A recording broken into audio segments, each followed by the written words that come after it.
Hello and welcome to What Is It About the Weather? I want to thank you for joining me on episode 2 of the audio podcast series.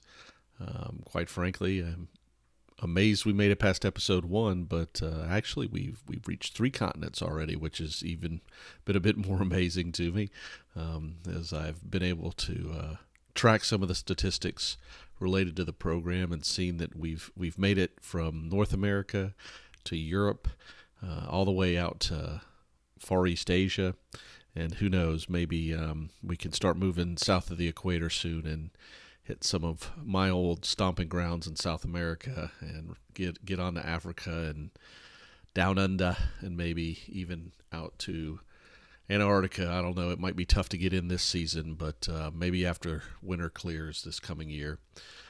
Again, thank you for sticking with me as I continue to work on this podcast, and I hope you're enjoying what you're hearing so far. And for those of you who were able to check out the vidcast that I created last week, again, the goal is to do an audio and video kind of switch back and forth, as each type of episode requires a different sort of research and background to get ready for it. It's a nice switch up for me at this stage. So for now, both of those series will remain kind of in one feed. So if you have subscribed to the podcast, you should have also received the vidcast. Of course, you can get all this information at the website at www.whatisitabouttheweather.com. Again, the individual episodes will be listed there along, with some additional information, or there's also information there about subscribing, and we'll touch that a little later. So today we're going to delve into the topic of psychology of weather. Now, reason we're going to do this is I've always had this long-standing premise. Well, I shouldn't say it's long-standing, but for those who don't know me, I've spent most of the past decade living in South America, in the Santiago, Chile area.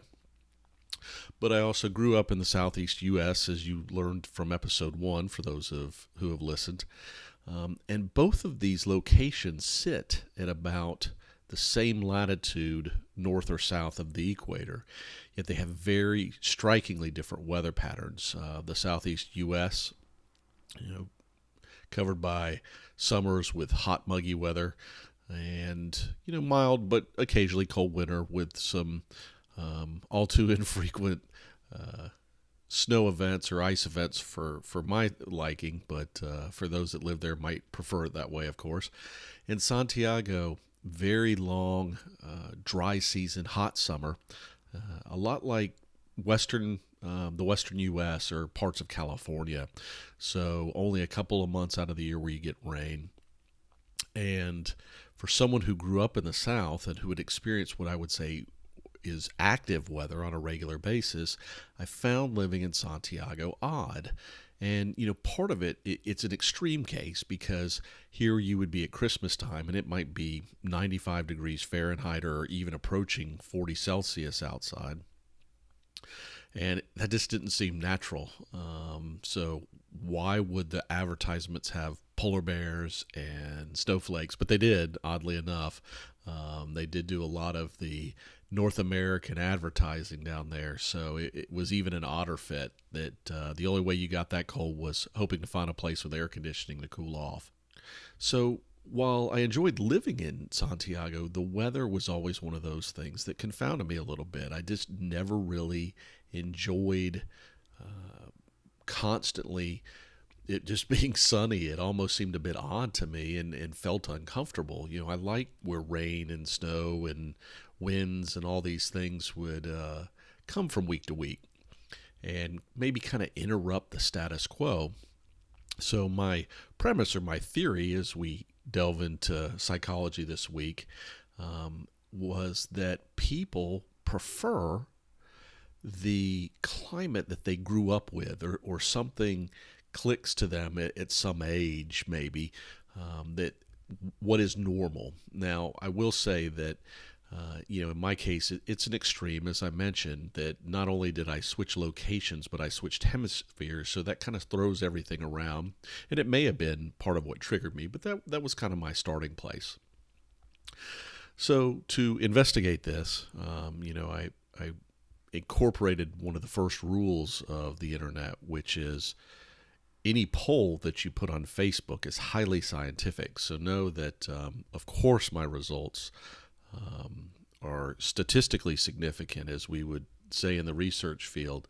And of course, I'm just kidding, but I thought it was a good place to start. So I reached out to two different groups, just my friends on Facebook, as well as a local kind of community, weather community that I'm involved with a local television station, and polled those groups. First, kind of asking them, do you prefer or associate the weather that you grew up with or somewhere else? It didn't have to be the current place they live, but somewhere that they've moved on to. And what I didn't expect, because I was expecting to hear, oh, my youth, or that was my premise, of course, but the results came back actually kind of mixed. And again, they would not be considered statistically significant because they were roughly even. Each poll came out about 50-50. It wasn't exactly that, but reasonably close to that.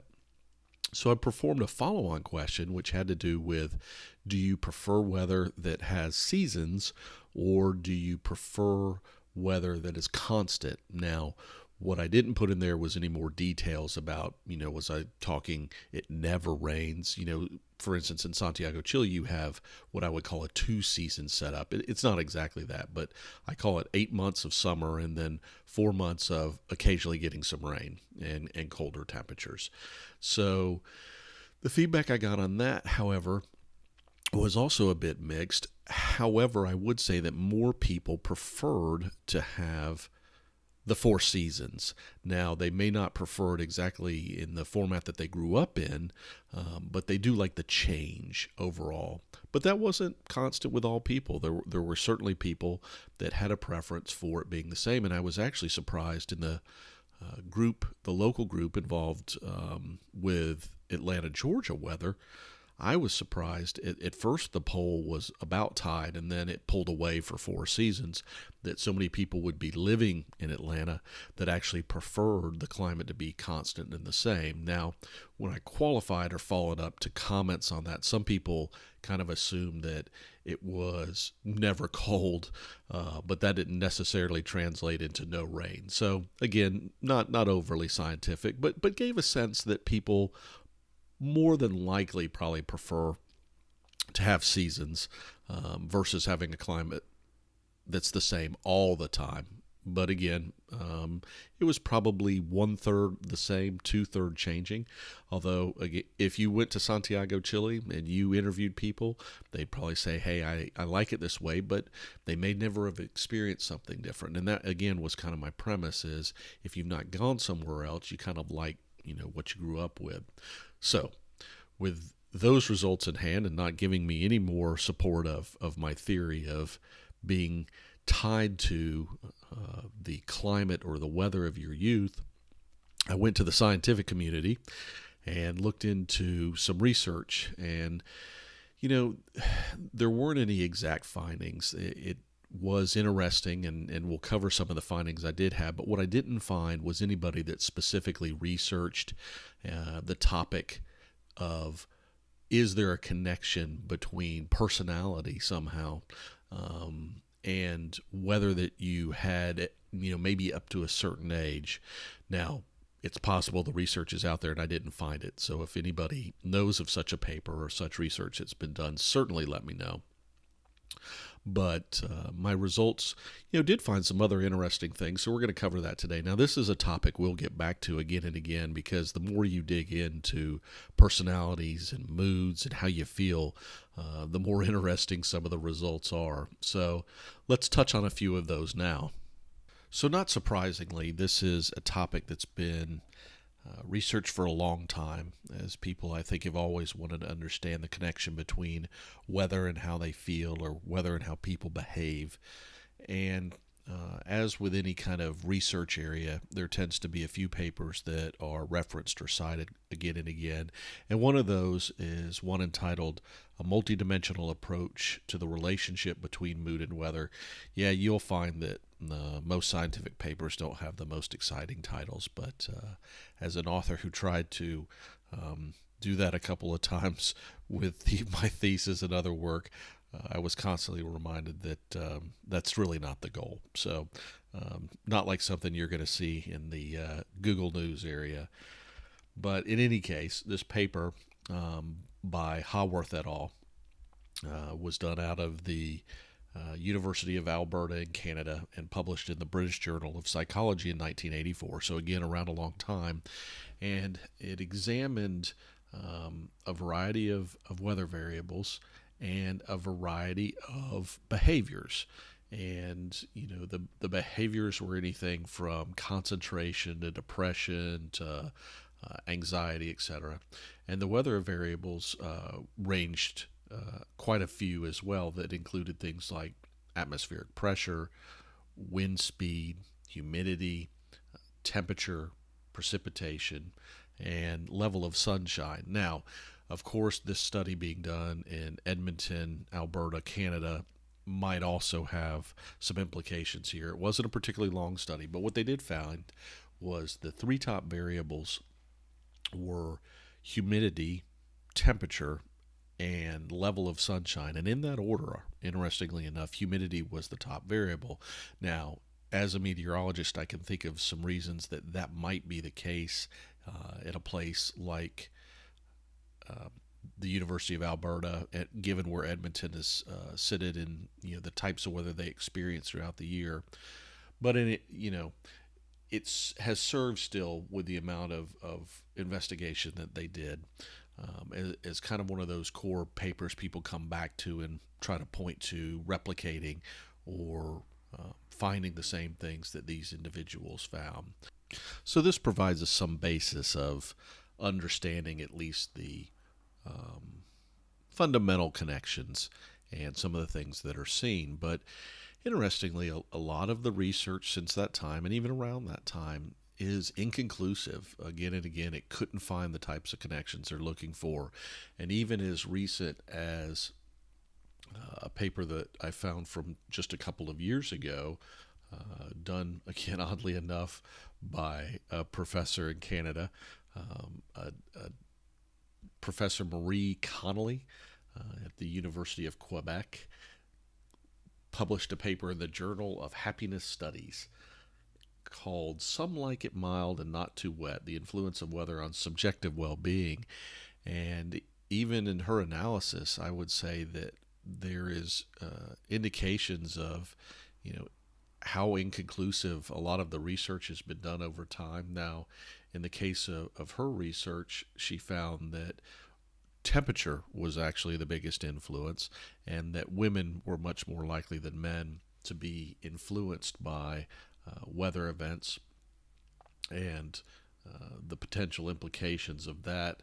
Now, she used a slightly different technique. She used data that was only gathered in one season, and I think this is one of the other challenges is the situations may not be expansive enough, or maybe at times they're too expansive. Maybe it's hard to quantify and suggest that people in one location are going to behave the same as another, and that could be a very difficult piece of the equation. But if she was looking at a season and found that cool temperatures were increasing happiness, well, that may not hold if it's Nome, Alaska, or in the middle of Siberia in wintertime, where warm temperatures might be more relevant. So these findings, again, haven't pointed to any particular connection that you could say is widespread, or that you could say is definitive in pointing to the kind of the aha moment in the studies to this point. Now, a recent paper put together by a group primarily out of the Netherlands, led, or at least the paper was led by Theo Kleemstra at Utrecht University. And again, most of the other authors were at Utrecht, although there was a second Netherlands University and a German one referenced in the publication as well. And this was published in a journal called Emotion, oddly enough, and entitled Come Rain or Come Shine, Individual Differences in How Weather Affects Mood. And they took a different approach in how they were looking at things. Instead of trying to say specifically temperature or specifically humidity, they tried to group people into kind of a type, and they came up with different things. Now, they did find, interestingly enough, that there's still about 50% of the people that, generally speaking, don't seem to have a large influence due to weather. And actually, in some of the other papers I referenced and looked at, it's found, again, that this tends to be more often with males, and it has something to do with just kind of the whatever state that I guess is often attributed to the male population, and just moving on and doing something else. Like, if it rains, I'll go see a movie and not get hung up on it. But again, that was about just short of half the people. And then they had three other groups. Now, the groups were summer lovers, which were attributed with people that had a better mood when it was warmer and sunnier. They had summer haters that had a worse mood with warmer weather and sunnier weather. And actually, I guess I would be in that category. And then they had rain haters. And this specifically focused in on the precipitation piece, that were particularly bad moods on rainy days. People that I guess feel that their life is interrupted too much on rainy days. But their investigation, again, was interesting, and it explored how these behaviors, what percentages of people fell into these classifications. And again, instead of looking at an individual weather attribution and trying to attribute it to an individual mood linkage, they were looking at it at a broader, what they called a typology of effective weather reaction versus the individual components. And I think one thing that I found particularly interesting in their research was that you will find that more often than not, whatever your mother was like is what you'll be like. So if you don't like the fact of how you feel about the weather, blame it on your mom. Isn't that really nice of them to put that out there and put that kind of burden on mothers? But maybe there's something to it. Maybe it is more genetically inclined. And I can speak from my love from the weather, and I know other people that are in the weather enterprise in various places quite often have had a trigger event. And maybe that's what I need to revise my premise to, which is, it's something about people who are interested in weather that have a trigger event. Or again, maybe that's the climate you like. Maybe there's a trigger event, if it rained on your wedding day, or if it was perfect weather on your wedding day, or when you got the perfect job for your life. Maybe that's more likely attributable to a specific event or a specific time when that happens. And again, I tend to think of these things happening when we're younger and we're being refined, but maybe you had a horrible weather event and that made you tend to like boring weather. Who knows? So that'll be my next thing when I go after a PhD in psychology. In any case, I will put some information about these three papers again in the show notes, so you'll be able to find them there. And of course, if they're not available in your podcast program, they will be on the website in the show notes as well. So don't hesitate to look there.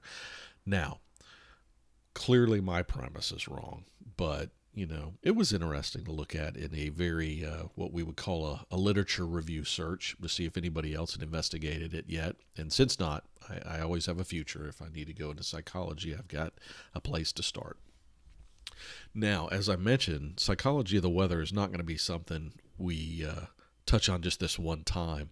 There was some other interesting papers, like how productivity actually increases on rainy days.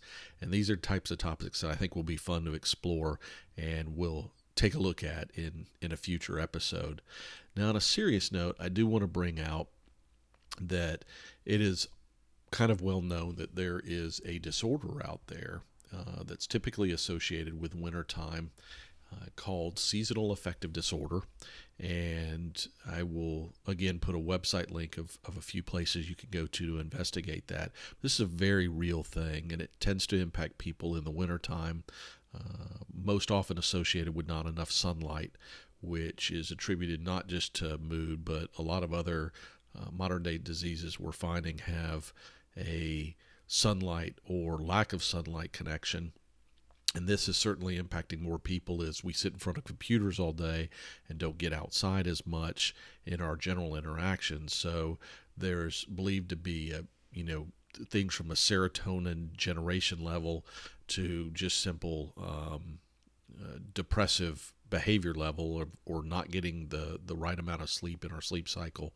There's a variety of believed causes, but in any case, it's a very real disorder. And be cognizant of people around you, and don't hesitate that if you know someone to suggest that they might want to be tested for such a thing. And also be aware that, interestingly enough, as we enter springtime here in the northern hemisphere, that late spring and going into summer is actually the number one time of the year that people are more prone to committing suicide. So, I just bring up these topics to remind you that while I enjoy talking about the weather and I enjoy the pleasant parts of it, I'm also very well aware that it's not always flowers and fun for everybody. So be aware of those around you and make sure that they get help if there's anything that weather is impacting someone in a bad way. So that's it for this week on our topic of psychology and weather. Now, let's talk a little bit about the future. In the next topic, we're going to jump out to Hollywood, and we're going to talk about weather and the movies, and dig into it a little bit. I'll probably do some more very scientific polls on Facebook if you're interested in participating, maybe on Twitter as well. I'm trying to get my Facebook feed set up now so that you can follow me without necessarily being a friend, because I do want to have people have a chance to be in polls and those sort of things that want to participate. And along those lines, as I've mentioned before, please don't hesitate if you have a topic. Again, I'm looking at my little whiteboard here even as I record this, and I've got some topics to keep us going for a while. But I would also much prefer to hear what you're interested in hearing from me. I don't want to just ramble on about things I like. That may not get us anywhere but into a deep rabbit hole. So please send your requests for topics to whatisabouttheweather@gmail.com. And hopefully, and if you're interested, I'd be glad to interview you. And hopefully as the podcast grows some more, we'll be able to do some more interviews, because I think that'll be more interesting for the audience as well. So let's wrap things up here as we call it another week of What Is It About the Weather?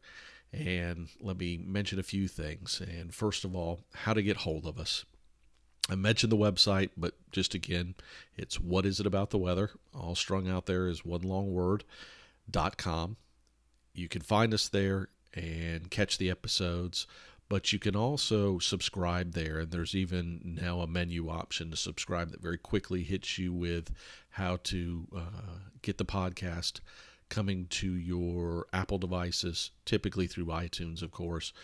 Google is launching a Google Play podcast stream, but it's not quite available yet, although the link is ready for when they do go live. And for those that use third-party apps, whether it's on Android or on your computer like Pocket Cast, there's a basic RRS feed there as well. Now, you can also find us directly in iTunes, and if you go into iTunes and search weather, we don't show up on the top of the list. That's something that we'll have a goal. But if you type in What Is It About the Weather, it'll be there. Or if you hit weather and see all, eventually we'll show up. Now, you can also follow me on Twitter. It's Mark_Jelinek. That's Jelinek. And I don't know if the capital letters make a difference, but it's capital M and capital J, and it is Mark with a K. And you can also find me at Instagram with the same name, Mark_Jelinek, but the M and the J are lowercase in that way, and it makes it a little easier for me to track and keep on top of where people come from in terms of following me. You can also search Mark Jelinic and find me in LinkedIn if you're interested in following me professionally. So that option is available to you as well. Now, lastly, I'm going to get into how to support us. And as I mentioned previously, right now, the biggest way you can do is let us know things you'd like to hear about. Of course, pushing this podcast to other people or telling other people about it. I know it's kind of crazy, but if you're talking weather with somebody, you can say, hey, I've got this buddy who does an interesting new podcast, or I've heard this interesting new podcast. So please do it that way. And then going into iTunes or other things and giving us a 5-star ratings. From what I've heard from other podcasters, whatever you write in the review doesn't really matter. You can write nonsense, but the 5 stars will bump me up into a higher rating situation and make it easier for somebody who does search just weather to find the podcast. And lastly, as you know, my goal is to keep this podcast going, and hopefully even, for instance, the audio quality is better this week as I've started investing in the equipment and things necessary to do this. Whether it's the new equipment or hosting the website, this stuff is not free. And while I'm going to pay for this stuff out of my pocket for a while, I'm hoping at some point that I'll be able to do this on a regular schedule and commit the resources to making that happen. And if you're interested in supporting the podcast because you find value in the podcast, I have no interest in you supporting the podcast if you don't. Well, I shouldn't say that. If you want to throw money at the podcast, you can always do that. But for those of you who are interested in giving some value back because you're getting value out of the podcast, please go to patreon.com/weather. And you can learn there more about how to support the podcast. And again, I want to thank everybody. And as always, go out there and have good and interesting weather. Until next time, this is Mark Jelinic.